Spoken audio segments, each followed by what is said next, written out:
Pernahkah kalian bertanya-tanya bagaimana rasanya ketika tempat yang seharusnya menyembuhkan justru menjadi penjara terakhir hidup seseorang? Bagi kebanyakan orang, rumah sakit adalah tempat harapan. Tempat orang sakit kembali pulih, tempat orang lemah bisa ditolong. Tapi bagi saya, rumah sakit itu adalah awal dari mimpi buruk yang tidak pernah berakhir.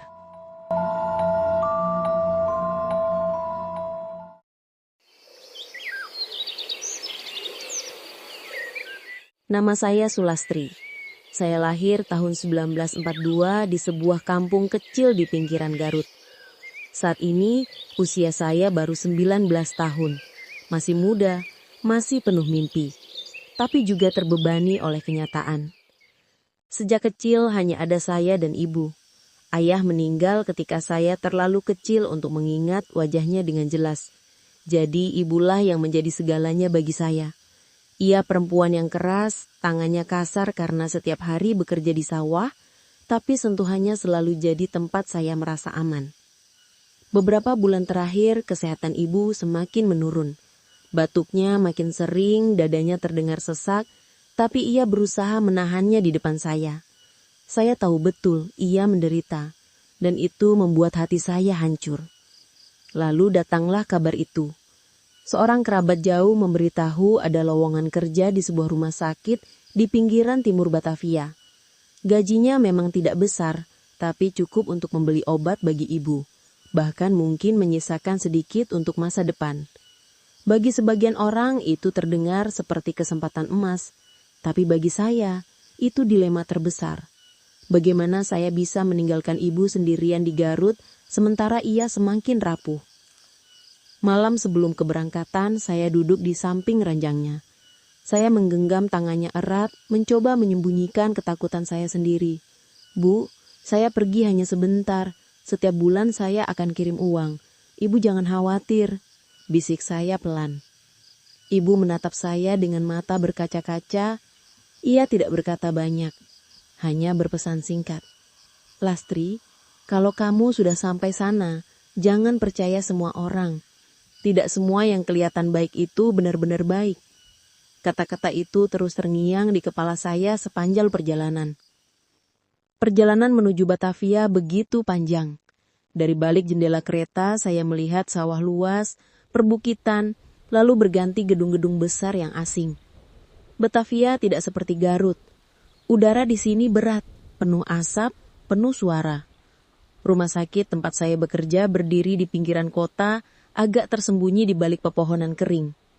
Dari luar bangunannya kokoh, dengan tembok tinggi berlumut, jendela-jendela besar yang sebagian tertutup rapat, dan gerbang besi yang seakan memisahkan dunia di dalamnya dengan dunia luar. Sejak pertama kali melihatnya, dada saya langsung terasa sesak. Ada sesuatu yang disembunyikan oleh tempat itu. Hari-hari pertama saya habiskan untuk menyesuaikan diri. Pekerjaan saya sederhana. Membersihkan ruangan, mengganti spray pasien, mengantar makanan dan peralatan medis. Tapi semakin lama saya berada di sana, semakin kuat perasaan aneh yang sulit dijelaskan. Rumah sakit itu terlalu sunyi di malam hari, tapi terlalu bising di siang hari dengan suara-suara yang tidak jelas sumbernya. Kadang ketika melewati lorong panjang menuju gudang, saya mendengar suara rantai yang diseret. Tapi setiap kali saya menoleh, lorong itu kosong. Kadang ketika membawa air ke kamar pasien, saya melihat seorang pasien menatap saya dengan mata kosong. Bibirnya bergerak-gerak seolah berbisik, tapi tidak ada suara yang keluar.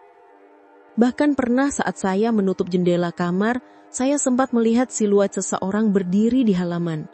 Rambutnya panjang, tubuhnya tegak. Tapi ketika saya buka lagi, halaman itu kosong. Hanya ada kabut tipis. Saya mencoba meyakinkan diri bahwa itu semua hanya halusinasi karena belum terbiasa. Tapi, semakin lama semakin sulit mengabaikan rasa bahwa ada sesuatu yang salah dengan tempat ini. Dan malam itu, tepat 1 minggu setelah saya mulai bekerja di rumah sakit itu, semuanya berubah. Saya masuk ke kamar kecil saya. Hanya ada ranjang besi, lemari utua dan kaca di sudut ruangan. Saat menyalakan lampu minyak, mata saya langsung tertuju pada ranjang. Ada noda merah kecoklatan di spray. Noda itu jelas seperti darah. Dengan panik, saya mencoba menggosoknya, tapi semakin saya usap, noda itu malah melebar, seperti darah segar yang baru ditumpahkan. Saya mundur, punggung saya membentur dinding. Tapi di dinding itu ada goresan-goresan panjang seperti bekas kuku. Dalam, tajam, menyakitkan hanya untuk dibayangkan. Dari goresan itu terbentuk tulisan samar, "Jangan percaya mereka." Darah saya serasa berhenti mengalir. Udara kamar mendadak dingin menusuk. Nafas saya berasap. Lampu minyak bergetar, hampir padam. Dari arah ranjang terdengar suara nafas berat. Saya tahu ranjang itu kosong, tapi tubuh saya merasakan seolah ada yang berbaring di sana. Bau anyir menusuk hidung membuat saya hampir muntah.